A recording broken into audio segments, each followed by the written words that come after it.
I should probably make a 3 versus 4 playlist at this point. Because this is like, what, the 4th 3 versus 4 match I upload? Maybe only the 3rd one, I'm not positive. Whatever the case, I can't really make a playlist out of it anyway because you can't really plan around this. Also, we start with 4 players, but unfortunately, Toad, although I believe he's a good player, he seems to have connection issues playing online. Like, he's gonna disconnect in 2 seconds right now. Yeah, see? He disappeared. He's the first squid on the top of the screen right there. And I surprisingly got Christina with my Splat Bomb over there.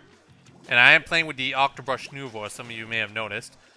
I'll be trying to do the quick tips tutorial with the Octobrush very soon. It's one of the most highly requested weapons for me to cover. But I couldn't cover it until the variant came out. And it took until basically New Year's for it to come out. And I'm pretty sure it was like in the base game. Crazy, huh? They really held on to this weapon for as long as they possibly could. It seems to be fairly good. It's making me appreciate the Ingzuka a lot more. Because the Ingzuka, I've always had pretty much a hate-hate relationship with it, but I think it's going to move on to love-hate now. Because I just get really unlucky with enemy Ingzuka players.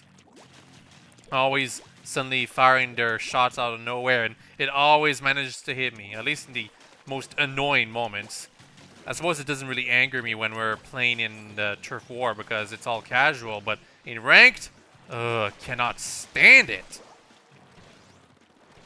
It's actually interesting because here I got lucky spotting both of these players.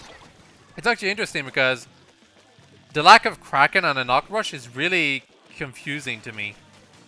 Because it means you don't get a get out of jail free card anymore with the Octobrush. When the opponents get up to your face, you need to actually splat them. Here, this was very dumb of me. They're both next to me. I should have just attacked them normally, but I got lucky anyway, splatting them both. Still, I should have, like, held on to my Ingzuka. I could have possibly actually accidentally activated. I might not have been used to the Ingzuka yet. Also got very lucky here. I really should have gotten splatted, and I will eventually.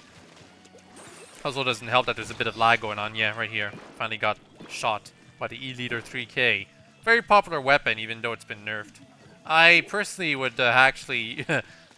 it's probably a bias speaking, but I would personally buff the E-Liter 3K a bit more to back to... Let's see.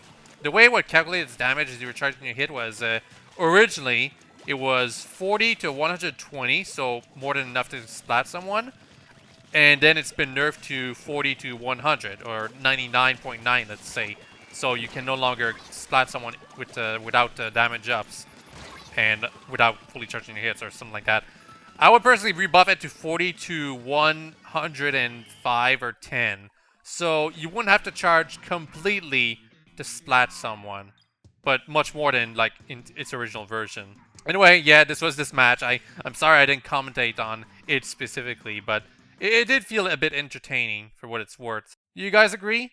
Well, whatever the case, I really do hope you've enjoyed this video, and I hope you all have a very nice day. Hopefully I'll have the quick tips for the Octobrush out very soon. I have pretty much all of the footage ready.